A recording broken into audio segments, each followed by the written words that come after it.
2011 সালে শাহরুখ খানের cinema রাওয়ানে cameo করেছিলেন দক্ষিণী সুপারস্টার রজনীকান্ত, যা দর্শকদের জন্য ছিল এক বড় চমক।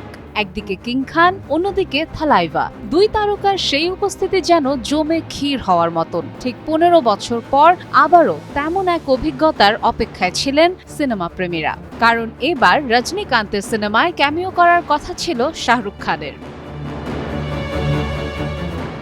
কিন্তু রজনীকান্তের বহুল প্রতীক্ষিত সিনেমা জেলার 2-এ শাহরুখ খানের থাকার সম্ভাবনা নিয়ে যে জল্পনা ছিল তা শেষ পর্যন্ত সত্যি হচ্ছে না। ভারতীয় গণমাধ্যমের তথ্য অনুযায়ী ছবিটিতে একটি বিশেষ ক্যামিও চরিত্রে শাহরুখকে নেওয়ার পরিকল্পনা ছিল, এমনকি তিনি প্রাথমিকভাবে আগ্রহও দেখিয়েছিলেন।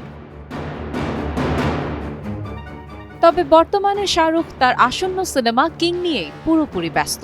এই ছবিটি তার জন্য বিশেষ গুরুত্বপূর্ণ, কারণ এতে বড় পর্দায় অভিষেক হচ্ছে তার কন্যা সুহানা খানের। জানা গেছে শাহরুখ চেয়েছিলেন জেলার 2 যেন কিং এর পর মুক্তি পায়, যাতে তার লুক ও উপস্থিতি একচেটিয়াভাবে ওই ছবির জন্য রাখা যায়।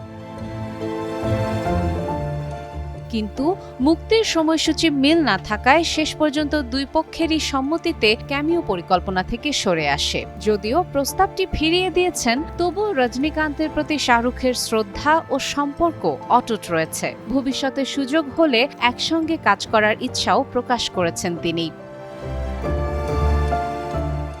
জেলার 2 নির্মাণের কাজ শেষ পর্যায়ে রয়েছে এবং আগামী আগস্টে মুক্তির পরিকল্পনা রয়েছে। অন্যদিকে কিং সিনেমাটি মুক্তি পাবে 2026 সালের ডিসেম্বরে।